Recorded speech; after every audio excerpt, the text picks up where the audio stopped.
And we now turn to the science part. And I would like to introduce Johan Rockström, who is professor at Stockholm University and also the chair of the Arctic Resilience Report Project Steering Committee. And if traditional knowledge is, as I understand it, mainly locally based, he will take the global perspective, because what we see happening in the Arctic today is, of course, that the local processes and the global processes are intersecting and meeting up, and that is part of Arctic change. So please, Johan. Thank you so much, Annika, and thank you, Anders, and for the very warm welcoming to your homeland. It's a great honor to be here, and a very important moment in our Arctic Resilience Report work. And just to emphasize that we want to link the latest science with indigenous knowledge. And just coming up here in the ride with Anders, I recall how important this is for us, because the way we define resilience, and I will come back to that, but I just want to emphasize that resilience has three critical components, and the first one, which has been emphasized already here this morning, is the ability of any system, a society, a household, a nation, or an ecosystem, to take a disturbance while remaining in its current function and structure. You could call it a desired state. But the other key feature is the ability to adapt under changing circumstances. And the third kind of, let's say, front-running part, which will be clearly more and more important in the world of today, is the ability to transform in a situation of crisis. Resilience is redundancy. It is to invest in multiple sources of knowledge, in social networks, but also in ecological and biophysical diversity. And I found it just so incredibly humbling to recognize yesterday in the car when you said that in the Sami language you have 318 words for different qualities of snow, while you would argue that many of the richest snow experts have roughly 40 or so. And that is, I think, already a sign of redundancy and the ability to deal with changing circumstances. So the richness in the indigenous knowledge is clearly very evident in the whole circumpolar region, of course, but certainly in the Sami region. So that's why we're here also to learn, and a humbling experience of seeing this as a learning exercise. What I'll do now may surprise you a bit, is changing Earth system. And so I'll take you, so to say, on a journey, on a scientific journey of why the Arctic is changing faster than any other place on Earth, which many of you already do research on, but also in what role the Arctic plays for the stability of the world as we know it, and why there is an argument that you may not need to add any vocabulary on stability in the Sami language, because change is the rule of the game. And the first starts with the concept that we've been working quite actively for the past 10 years, the scientific evidence that humanity may, believe it or not, have entered a new geological era, the anthropocene. This is potentially the most dramatic message from science to humanity in the modern era since the Second World War. The notion that we humans, as I've just taken, keep us there, have become our own geological force. 7 billion people with our industrial metabolism are outpacing the natural geological forces of change on planet Earth. And this is coming out more and more in scientific literature. It's becoming more and more a prominent part of the agenda. And this may be the most important scientific observational lines, all categories, to support the evidence behind the Anthropocene. You know it better than anyone. When I give this talk to people far away from the Arctic, I joke saying this is not the Dow Jones Index, which it could have been. It's, of course, the Arctic summer ice, the observations of the change in the Arctic summer ice. And as you know better than anyone, the drama here was in 2007, when the Arctic summer ice reduced by roughly 30%. Should have been a shock to the popular world. It was a shock to science because it was not predictable. Now, it could have been an outlier. So one could argue in 2007 there was no reason to be very concerned from science. The drama is the latest point here, that 2012 confirms the abrupt change. It's too early to say that this is a tipping point, but we're starting to see a set of observational data, and we're starting to understand the underlying dynamics, because of course what happened is, and in the gray bar here you see science efforts of doing worst case scenarios of when we could see abrupt changes in loss of Arctic summer ice. But we're starting to understand that this is a complex adaptive system, where it's not only ice melting under the pressures of average temperature increases, and a warming ocean, and soot coming from short-lived climbing forces, and all these complex drivers together leading to abrupt changes, where a system behaves just like resilience stipulates it should. Over long periods of time, it can actually withstand disturbance, but being gradually eroded, and then a trigger with the warm circumpolar climate under a couple of years, and the system tips over. Now, why is this then such a major concern? Well, of course, it's a dramatic concern for all the communities depending on permanent ice in the Arctic, but it's also a global concern. And the reason is very largely this graph. This could be the most dramatic graph when it comes to understand global change, all categories, because so far the planet has actually been able to cope with 100 years of industrialization in a very remarkably good way. It has been buffering and supporting the stability of the Earth system.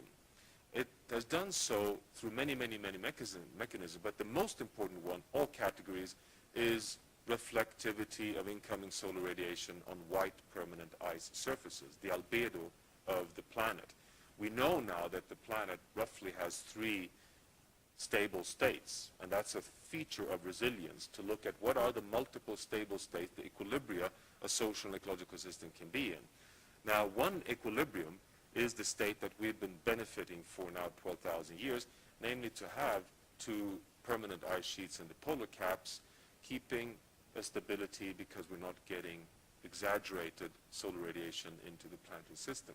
Greenland, which indicates that in July 2012, Greenland suddenly surpasses even the US in terms of radiative forcing on planet Earth. So just the color change of the continent of Greenland has made, I mean, politically speaking, Denmark the largest emitter of greenhouse gases, just because of the absorption of incoming solar radiation, surpassing the total annual energy consumption in the United States.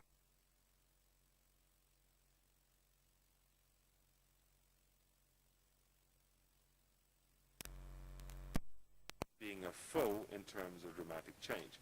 It could therefore be that we will look back on 2012 as being the most, to say, significant moment in the anthropocene, where we were pushing systems irreversible. Are things changing as fast as in the Arctic? We know that this is the case because of the amplifying impacts of climate change, temperatures increasing with roughly twice as fast as elsewhere in the world. And we do know, though, that the impacts so far on Arctic peoples are relatively modest. So we seem to have this lag time of an increasing abrupt change in the environment, but an inbuilt resilience to cope with change so far in the Arctic, among the Arctic communities. The question is, of course, for the Arctic resilience analysis, how far will this resilience carry us, and are we able to adapt to these changes? Now, there's been a lot of science published in this area, acknowledging also that many of you in the room are part of this. This is one work that came out quite recently trying to map out the different risks of tipping point in the Arctic regions. We have the International Polar Year, we have the tipping element, and so forth. So there's a lot of empirical evidence being built up that abrupt changes in the Arctic are something that we need to be wary of. In parallel to that, there's a growing scientific body of literature showing also that this is of concern for the world as a whole. This is, on the front document here, a very good State of the Planet declaration, which is a scientific summary from the world's so far largest gathering of scientists on global environmental change, the Planet Under Pressure Conference in March 2012, in the run-up to the large UN Rio Conference in June 2012. This State of the Planet declaration is a synthesis that says for the first time that humanity may be reaching a saturation point. We seem to be hitting the ceiling of what the planet can cope with without, so to say, hitting back in surprising and risks escalating in terms of abrupt changes affecting humanity. This has been acknowledged in the policy domain, which I think is relevant from our context working under the Arctic Council. Ban Ki-moon, the Secretary General of the United Nations, set up, as you may be aware, a Brundtland Commission equivalent to the Rio Plus 20. The report, Resilient People, Resilient Planet, is, in my mind, the first time politicians really acknowledge the risk of us pushing ourselves beyond tipping points, which could be catastrophic for the modern world as we know it. This is a very significant document, although it didn't get much traction in Rio.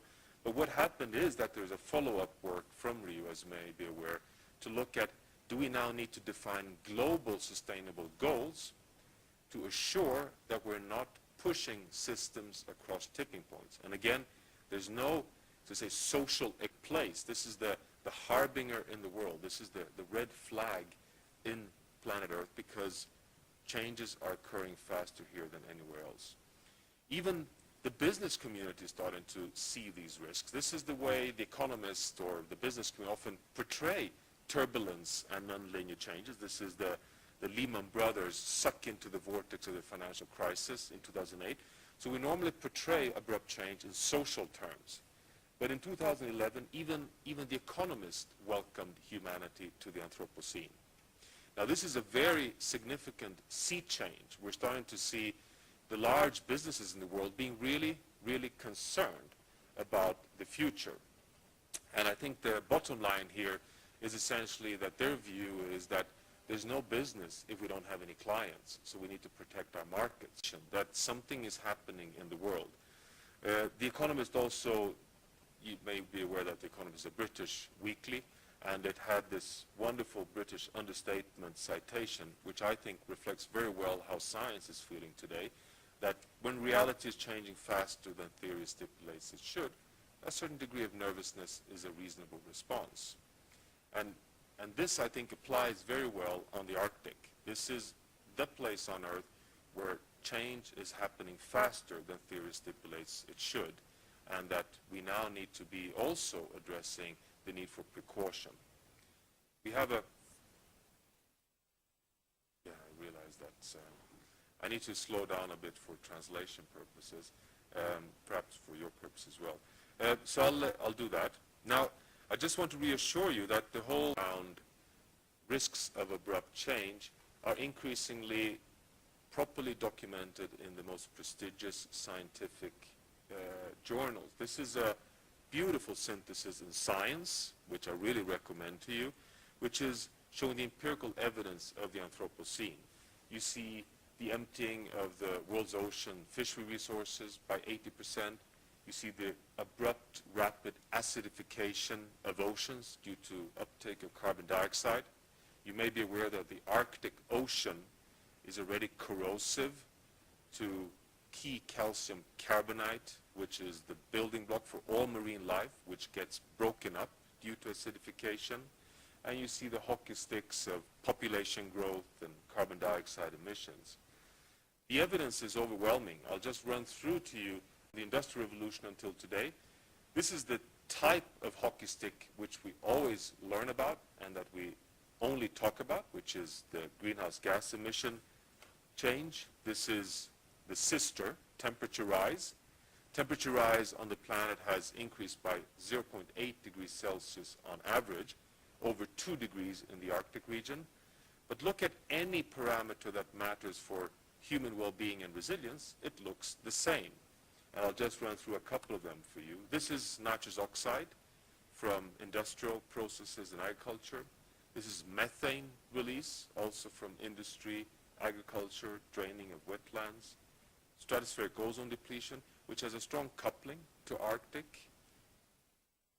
Frequency of natural climate disasters, overfishing of oceans, eutrophication, affecting marine systems, deforestation, expansion of agricultural land, and perhaps the most important one, we've reached the 6th mass extinction of biodiversity on planet Earth, the first extinction caused by human beings.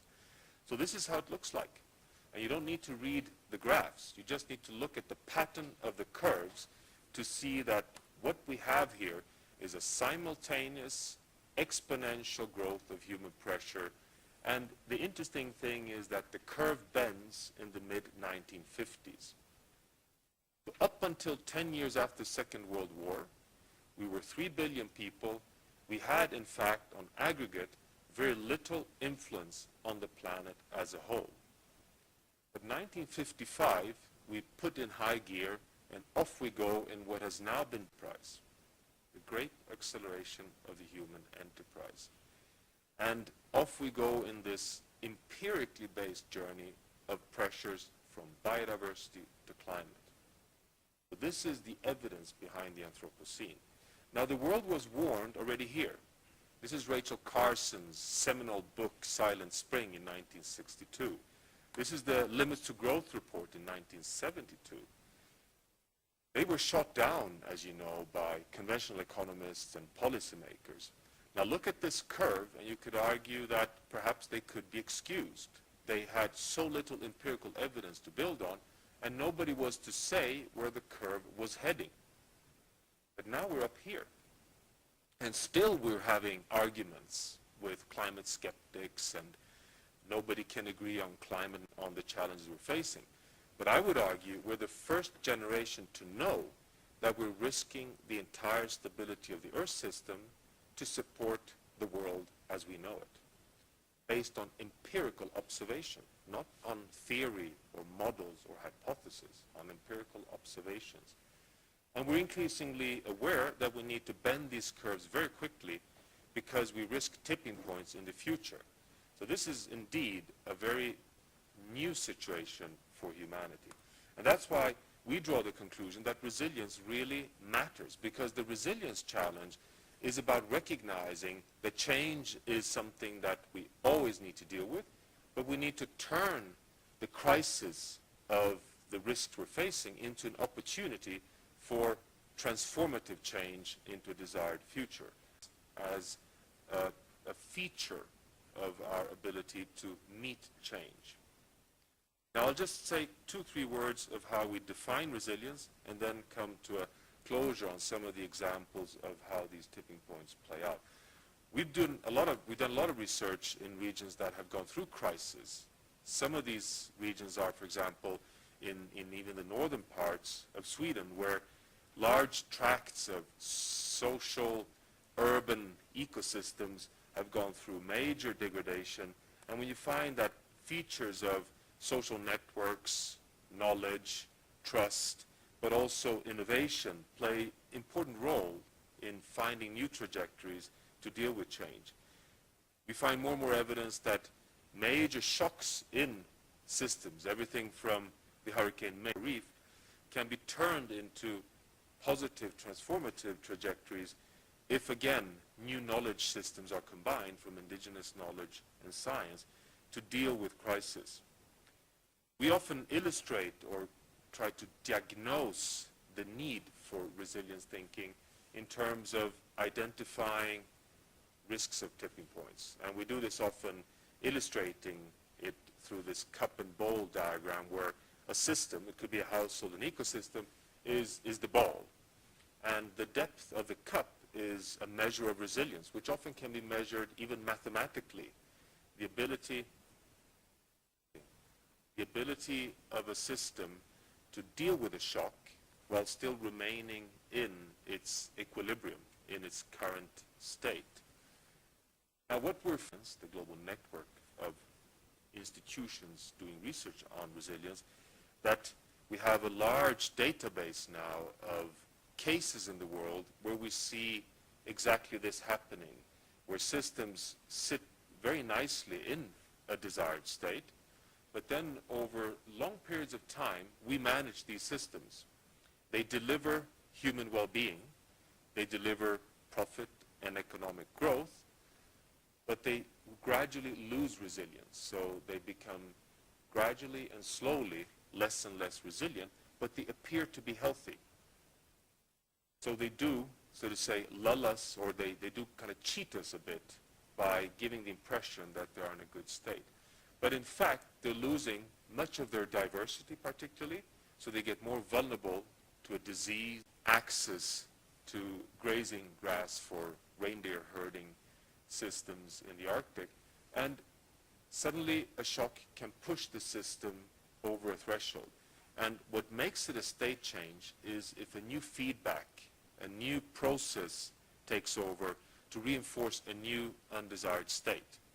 So we're always looking for feedback mechanisms or reinforcing processes that could lock the system in an undesired state. And the most known and pedagogic feedback is, of course, when an ice surface goes from white to dark, the feedback becomes from reflecting energy to absorbing energy. That's an example of a feedback. So there's more and more evidence that tipping points matter. A fundamental part of resilience is also the work that we try to integration of ecosystem functions and services, that nature is not only a static set of resources, it's a dynamic system that delivers functions and services, which of course is so well known for the Sami community, not least in terms of how landscapes can provide multiple sources of feeding for grazing reindeer, for example. So coming back to our definition of resilience, we therefore say that resilience is the ability to persist, to take a shock while remaining in a desired state. This is what you, I think, refer to as robustness. How can you, say, stay in a stable state? But it's also the ability to adapt. And what are the features that make a system able to adapt? And finally, we know more and more that diversity really matters for resilience. There's so much literature now to show that having rich, different types of vegetation and animals in landscapes, having redundancy in grazing areas across large, vast tracts of landscapes matters for resilience. And we're increasingly trying to combine the two features of the pressures on planet Earth with the understanding of tipping points. So to summarize here, before coming to a kind of a rounding closure, is that we face two challenges. The first one is the exponential pressure on planet Earth, which hits the Arctic faster than any other place. The second is, how does then Earth linearly, incrementally, in a slow, predictable way? In fact, it responds with surprise. And when you combine these two insights, that surprise is normality and that Earth is under pressure, we've come to the conclusion, and I'll jump this because I think we can just go right into, we've come to the conclusion that systems like the Arctic are absolutely critical for the world as we know it. So we generally portray the Arctic as being the victim of change in the world, but we're starting to learn that the reverse is actually of critical importance, that the Arctic and the Arctic social ecological system is critical for the stability of the Earth itself, because it regulates the stability. And what we're learning increasingly is that the past 12,000 years, which we call the Holocene, which is the geological era we all learned in school, was the one we're in, is a remarkable period. It's a period when temperatures change with only plus minus 1 degree Celsius. It's a period when all the ecosystems as we know them settled in, the rainforest, the wetlands, the grasslands, the Arctic tundra and taiga, and that this is the state upon which we develop our modern civilization, and that therefore the Holocene is the only state we know that can support our own future. So the drama is we are pushing ourselves into the anthropocene, where pressures and tipping points go to Holocene-like conditions, which is for example, the agenda of moving towards a fossil fuel-free economy in the future. And we're starting to learn the importance of the polar systems to help the world to move towards a desired future. So to put it a little bit in political sense, a stable Arctic is as important for a Swedish finance minister or the US president as it is for the Sami community or the Inuit community or any of the peoples of the Arctic. And therefore, the discussions we have here are so critical because they are interconnected with the sustainable development of the world of today.